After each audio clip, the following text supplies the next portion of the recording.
तिकडे पुण्यात ठाकरेंच्या शिवसेनेकडून इच्छुकांच्या मुलाखती सुरू झालेल्या आहेत। सचिन आहेर यांच्या उपस्थितीमध्ये इच्छुकांच्या मुलाखती घेतल्या जात आहेत।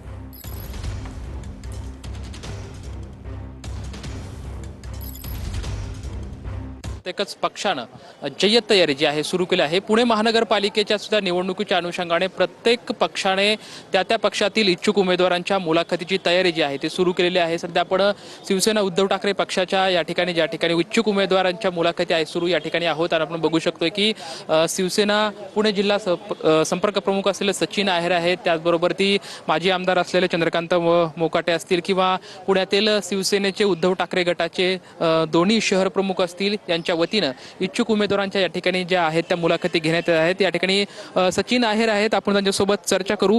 खरं तर आज या ठिकाणी तुम्ही इच्छुक उमेदवारांच्या मुलाखती घेत आहात, निवडणुका समोर आली आहे, कशा पद्धतीने इच्छुक उमेदवारांचा प्रतिसाद भेटतोय? तुम्ही बघताय समोरच काय उत्साह चांगला आहे मोठ्या प्रमाणावरती। बघायला गेलं तर जसं सर्वच प्रभागामधून मागणी आहे, पण आम्ही सर्वांचा मान ठेवून त्यांनी जे अर्ज केलेले आहेत त्या सर्वांचं म्हणणं ऐकून घेऊन महाविकास आघाडीच्या माध्यमातून किती सीट सुटतील, कशा पद्धतीने मग कुठच्या याला उमेदवाराला आपल्याला अकोमोडेट करता येईल याची चर्चा आम्ही सर्व प्रमुख लोक बसून घेऊन नंतर करणार आहोत। पण सर्व कार्यकर्ते आले त्यांचा सन्मान ठेवून, आणि एक गोष्ट चांगली आहे की सर्वांची मानसिकता आहे की आम्हाला उमेदवारी मिळालीच पाहिजे, पण महाविकास आघाडी होत असेल तर त्यात एकाच दोन पावलं आम्ही मागे जायला तयार आहोत। पण महाविकास मुंबईमधील पदाधिकाऱ्यांसोबत उद्धव ठाकरे आज चर्चा करणार आहे। विविध भागातील पदाधिकाऱ्यांची भेट आज उद्धव ठाकरे घेतील। मुंबई महापालिका निवडणुकीच्या पार्श्वभूमीवर उद्धव ठाकरे चर्चा करतील। दक्षिण मुंबई, मध्य मुंबईच्या पदाधिकाऱ्यांसोबत उद्धव ठाकरे यांची चर्चा होईल। बातमी आहे, पाकिस्तानचा माजी पंतप्रधान भ्रष्टाचाराच्या आरोपाखाली इम्रान खानला 17 वर्षांची शिक्षा सुनावण्यात आली आहे। इम्रान खानसह पत्नीला देखील 17 वर्षांची शिक्षा सुनावली आहे। इम्रान खानच्या पत्नीला तोशाखाना प्रकरणामध्ये शिक्षा सुनावण्यात आलेली आहे।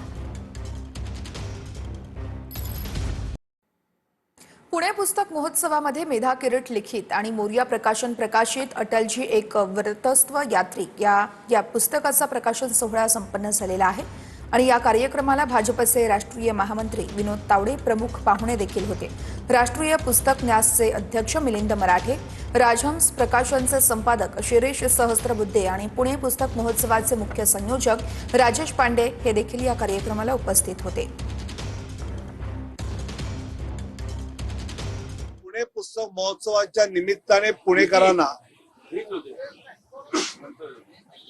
वाचकांना, साहित्यप्रेमींना पुण्यामध्ये सहजपणे त्यांना हवं त्या प्रकारचं साहित्य वाचायला मिळणं, साहित्यिकांशी चर्चा करायला मिळणं ही एक सुवर्ण संधी उपलब्ध करून दिल्याबद्दल मी मनापासून हळूहळू हा पुणे महोत्सव हा महाराष्ट्राचा महोत्सव म्हणून पाहिला जाईल असा मला विश्वास आहे।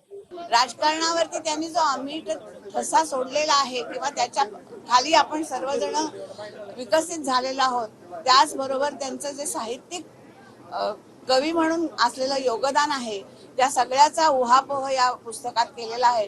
तर माझी विनंती आहे तुमच्या माध्यमातून सगळ्यांना की आपण सर्वतोपरी सर्वदूर हे पोहोचवावं आणि वाचन चळवळ पुढे न्यावी। जो माणूस वाचेल तोच